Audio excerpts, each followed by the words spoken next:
final day of Test cricket from a different time, a final day for Sri Lanka to savor, and a final day that leaves India with some questions to ponder upon.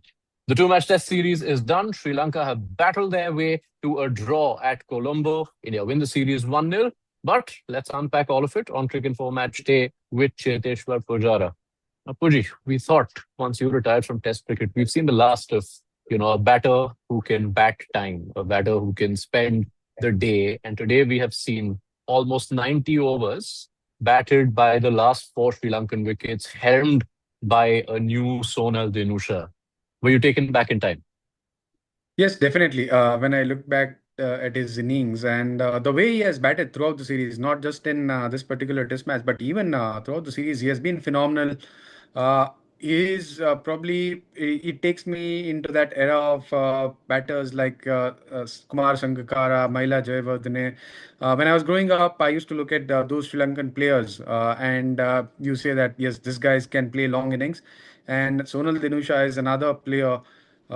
Maybe in 5, 10 years down the line, he has shown that potential that he can be one of the great players of Sri Lankan cricket. But yeah, I mean, commendable effort by the way he batted on last day of the second test match. And also credit goes to players like Keshra, Lahiru Kumara, who gave him good stand. So the partnerships were very crucial, and the first partnership, which was, I mean, on day five, Indian team thought that they will be able to pick up those 4 wickets and will be able to win that game easily, but which didn't happen. Sonal Dinusha finishes the series with 420 runs, having batted exactly 19 hours over the course of those four innings. That really is a batter who has taken us back in time. You point out the other batters and the role of them, because if it's a question of surviving 100 plus overs, which mind you has almost never been done in the last decade or so in the third and fourth innings of test matches, you need the tail also to dig in. And between Novantha, Kumara, Asita Fernando, they have also batted close to 50 overs. What stood out to you? I think the way Keshra Nwanda was defending, for me, I think that was one is it was surprising, yes, because his first class record doesn't suggest that. But the way, the kind of technique he has shown, especially against spinners, he was allowing the ball to hit the bat. Normally, when you look at an all rounder or a lower middle order batter, the technique is slightly different. You feel like normally they go for the ball, but he was allowing the ball to hit his bat and he was defending so confidently. Yes, the pitch was slightly on the easier side, but still, it wasn't a pitch where you can just go out there and defend easily. The ball was turning a bit for spinners. There was a little bit of sea movement for the seamers with the second new ball. So and there was pressure. So the kind of temperament which Kishra has shown, I feel that he can be a bowling all rounder, a bowler who can bat a bit. And he can bat at number seven if he works on his batting. Obviously, his first class record doesn't suggest that he's an all rounder. So I feel that if he works on his batting, he can be an asset for the Sri Lankan team. Just to close the lid on Sri Lanka's side of things, between Dinusha, Nuvantha as a spin bowling all-rounder who you're saying can bat eight, even seven, and Yeah. Surya Bandara, let's not forget his contribution in securing this draw with half centuries in both innings. Reason for Sri Lanka to hope about their test match health? Yes, definitely. And if you look at the way Pasindu has batted at number three, and then Sonal batted at number six, and then Keshra, who was playing his second test match, he made his debut in the first one. So yes, there is a lot of potential in all three players. Other two have already performed, Pasindu and Sonal, but even Keshra, I think, can be a good asset going forward. So there are a lot of positives for Sri Lankan team. And not to forget contribution from Lahiru Kumara and Asita, because both seamers looked really good in both the test matches. So there are a lot of positives, I would say, for Sri Lankan test squad. And going forward, they've got a good coach. Gary Kirsten is there, and his guidance will be very important for the some of the newcomers. And they've pushed the bar up for the some of the well settled players, because there were players who were missing out because of the injuries. But with the newcomers like Pasindu, Sonal, and even Nuvanda Keshra, I think they've got a good squad over there. Yeah, some of the batting would have taken Gary Kirsten back to his own times. We were used to seeing him bat that way back in the day. But all right, that is Sri Lanka. Let's turn our attention to India. And first on day five, as good as Sri Lanka were, as placid as the pitch may have been, what to you explains India being unable to pick up 4 wickets through the course of the day? Think the Indian bowlers and I would like to talk about Shubman Gill's captainship here. He was little defensive, and this might be because he hasn't led the team in a lot of games. So he's little inexperienced. So I'm sure he will learn from his mistakes, but he could have been a little more aggressive because when you go defensive, when you're a little conservative in your approach, what it does is Sri Lankan batters, they were not in any hurry. So Sonal, he was able to rotate the strike. Even Kesra, he was defending the ball really well. You need to attack, especially someone like Kesra. You need to have that silly point and Kali, when either Manav Suthar was bowling or even Ravindra Jadeja was bowling, you need to put that pressure when you are ahead in the game. And Sri Lanka was not ahead in this game. It was the Indian team who was dominating for first 4 days, but it looked like Shubman Gill was slightly defensive in his field placement. And when you are little defensive in your field placement, what it does is it also suggests that as a bowling unit, you are just trying to contain runs rather than pick up a wicket. And that message also goes to the bowler. So I felt Indian captain and the bowlers could have been a little more aggressive in picking up wickets. Staying with the captaincy and the tactics, one of the observations that's coming out, as you rightly point out, it's still a small sample of tests, but one of the observations is that Gill appears to have a clear tactic of using spinners in short spells. You haven't seen the long spells that we Yeah. are accustomed to seeing from Indian spinners, especially in these conditions. What do you make of that tactic? Because it did work in the first test in one way, but not this time. Yeah, and see, another reason I can feel is that India had to enforce the follow on, and he might have thought that he had to look after all the bowlers.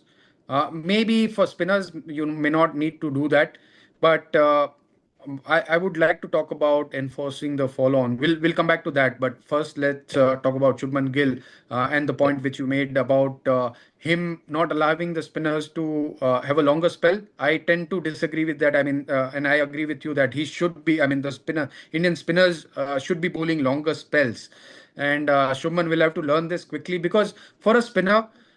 If you ask any spinner, how many overs do you want to bowl in a spell? And if the answer is less than 5 overs, I don't think it's coming from any of the spinners. So it's always more than five.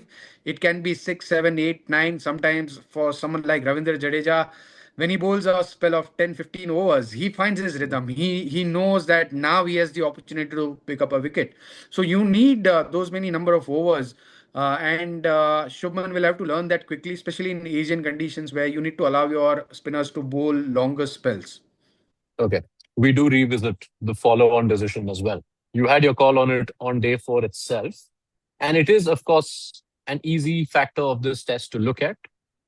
But eventually, there were 150 plus overs played in the test after the end of Sri Lanka's first innings. Seeing the pitch, do you think rested bowlers would have made any difference for India? I do think so. I genuinely feel that if India hadn't enforced the follow on, they had a better chance of winning this game. Because if you look at this bowling lineup, when you have bowled 90 overs in Sri Lankan conditions, where which is very hot and humid, you dehydrate a lot. There is very less time for a player to recover. And then when you get onto the field for another, say, 80, 90 overs, and you have that pressure of picking up 10 wickets. I know there was plenty of time left in the game, but there is pressure because you are bowling on a pitch which is which is still good to bat on, and that's why I felt that India shouldn't have enforced the follow on and should have batted for say at least 30, 40 overs. It's easier to say now because I'm sure the Indian team management and the captain would have also had an eye on how the weather was, and the weather wasn't looking good, and that's the reason I think they might have thought that we may not get enough number of overs in next couple of days, and let's try and put Sri Lanka in, and then try and win the game as early as possible.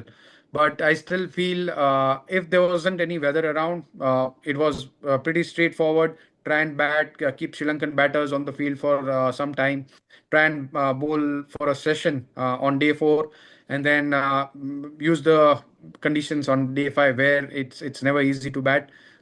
So yeah, I thought it's slightly tough to criticize because yes, I can understand that there was weather around, but in a normal scenario, I would say that don't enforce the follow on.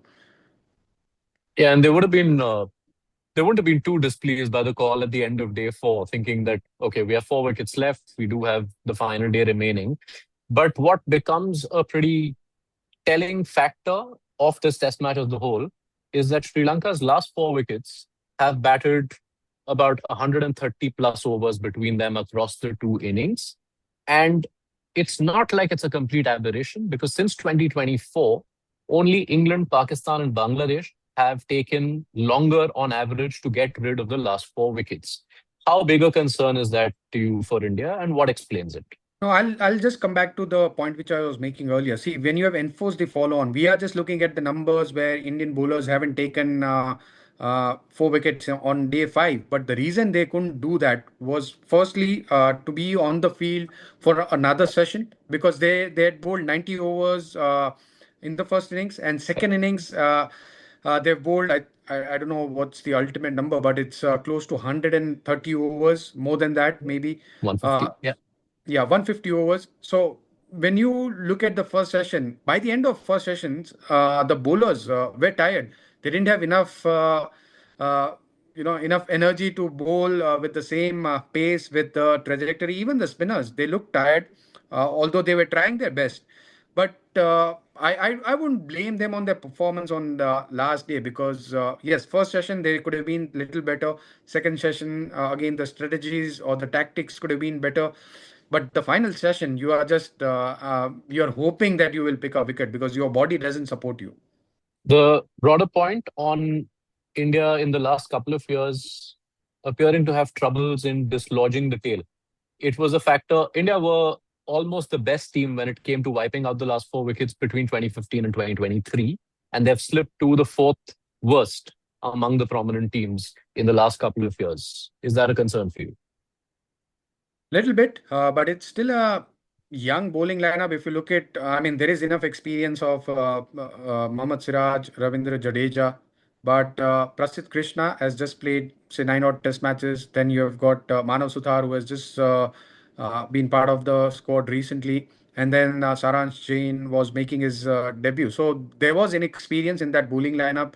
And I think that was the reason rather than just thinking about that Indian bowlers in the recent times, they haven't been able to pick up last 4 wickets. I think because there have been a lot of changes in the bowling lineup. Jasprit Bumrah has been in and out because of the injury. So it's not a well settled bowling unit. There have been changes in the bowling lineup. Ashwin has retired before a year or so. If you look at the bowling lineup, there have been a lot of changes in that bowling unit, and that's the reason India hasn't been able to pick up those 4 wickets after getting that initial reward. Do you think a fit Kuldeep Yadav could have been a point of difference in this game? Definitely. I would still like to know whether he was genuinely ill or he could have pushed himself to be part of the playing 11. And if that was the case, I'm very surprised that Sharan's Jain was playing ahead of Kuldeep Yadav because on this pitch, even before this game started, I felt that Kuldeep should have been part of India's playing 11. I don't know how major was his illness, but if India was in a position where he could have, I mean, India could have pushed Kuldeep that can you be fit for this game? And I mean, only Kuldeep or the team management can answer that question. What was actually going on? Whether he was rested, whether he was sick. The official, obviously, word was he was sick, but. I think if Kuldeep was part of the playing 11, then he would have made the difference in this particular test match. This test aside, looking at Kuldeep Yadav, bigger picture. Now, we'll look at this series and it will show one test where he bowled 25 overs and picked up 1 wicket, and then one test that he was unable to play. Where do you see Kuldeep going from here? And I ask this in particular because the next test assignment is in New Zealand, which would again appear to be from the outside, a series where Kuldeep Yadav may not be a sure starter. Yeah, maybe. I mean, in if he hasn't played in Sri Lanka, I am very confident that he wouldn't be part of the playing 11 in New Zealand because I'll be surprised that if he's part of the playing 11 in New Zealand because those are not the conditions where you want to test him. You would rather keep him fit and ready for the Australia series where Australia is coming to India for 5 test matches. So I don't see Kuldeep playing in New Zealand. I mean, even if he travels, he might be just there in the squad, but he won't be part of the playing 11. But the message from the team management and the captain should be very clear that he is the go-to bowler when in Australia is coming to India. Try and prepare him.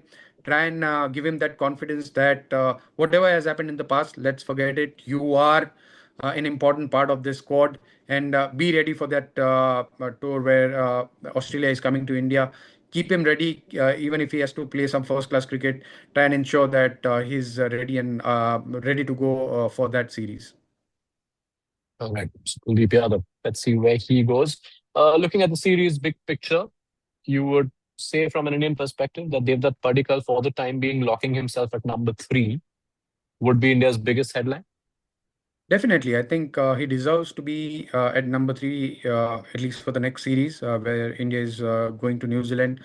And the kind of performances he has shown in a couple of test matches, he got 200s in 2 test matches, and he was ready. He has shown that hunger to score runs.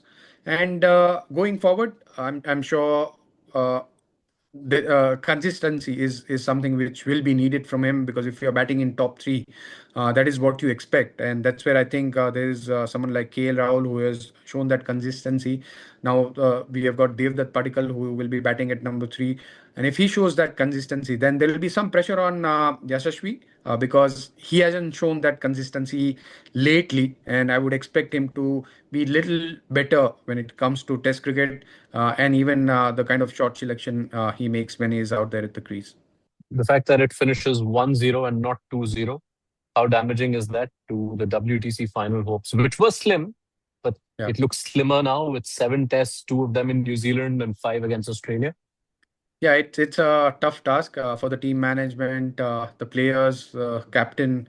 It's a tough task ahead. It's a tough road to climb, and I feel look if you think about the WTC final, then you are in trouble. At this stage, the what Indian team should try and do is that try and take one test match at a time because I'm guessing it's 6 victories out of seven. India is likely to play 7 test matches. So if they have to even have a chance to qualify for the WTC, they have to win 6 test matches out of seven. So you just try and focus on one test match at a time. Just try and win 2 test matches in New Zealand. That will be a tough task. But if you can win the first one, then you gain that confidence that I think the first test match in New Zealand becomes very important. And for that, I hope that Indian team prepares well because that preparation is very, very crucial. Because even we have seen even in Sri Lanka, when there was decent preparation, Indian team performed well in the first test match. So I hope that there is at least a couple of weeks of preparation before the first test match starts in New Zealand. They will have a while though. There's close to 3 months left till that New Zealand Test series begins, but that is where Indian Test cricket will take a pause for now. Puri, thank you so much for your thoughts and your time through the course of this series. It's a pleasure having your company on Cricinfo, and we look forward to the next time.